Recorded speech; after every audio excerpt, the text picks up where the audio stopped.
भारतीय संविधान निर्माण में किन अंतर्राष्ट्रीय संविधानों से प्रेरणा ली गई थी? भारतीय संविधान निर्माताओं ने दुनिया के लगभग 60 से अधिक संविधानों का अध्ययन किया था।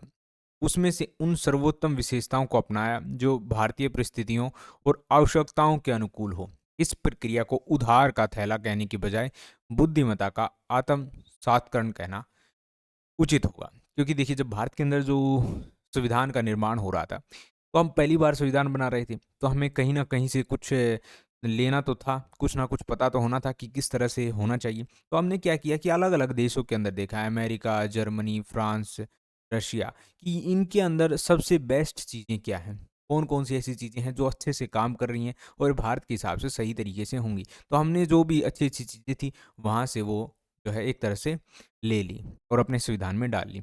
जैसे जो ब्रिटिश संविधान है उससे हमने क्या ले लिया, जो संसदीय उनकी जो प्रणाली है और विधि का जो शासन है, ये हमने वहाँ से लिया। अमेरिकी की जो संविधान है उससे हमने मौलिक अधिकार ले लिए, न्यायिक स्वतंत्रता ले ली, ठीक है, क्योंकि इसीलिए हमारे यहाँ पर क्या है, जो सुप्रीम कोर्ट है उसके पास बहुत ज़्यादा पावर है, तो वो सब अमेरिका से ही हमने लिया है। आयरिश संविधान से हमने राज्य के नीति निर्देशक तत्व ले लिए। कनाडा के संविधान से सशक्त केंद्र वाली संघीय व्यवस्था ले ली। ये ज़रूरी था क्योंकि हमने देखा था अमेरिका के अंदर जब सिविल वॉर होती है तो उसमें क्या होता है, कुछ स्टेट अलग हो जाते हैं, कुछ स्टेट दूसरी साइड और आपस में लड़ते हैं, ठीक है। इससे क्या होता है, देश का टूटने का खतरा बन जाता है। तो हमने ये चीज़ देख ली थी। और जो कनाडा का संविधान था वहाँ पर ऐसा कुछ नहीं है, वहाँ पर जो है केंद्र की जो सरकार है वो ताकतवर है।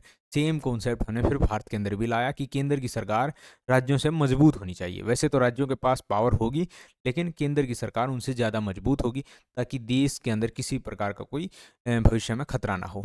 ऑस्ट्रेलियाई संविधान से हमने समवर्ती सूची ले ली, यानी कुछ ऐसे काम जो स्टेट भी कर सकता है, जो केंद्र सरकार भी कर सकती है।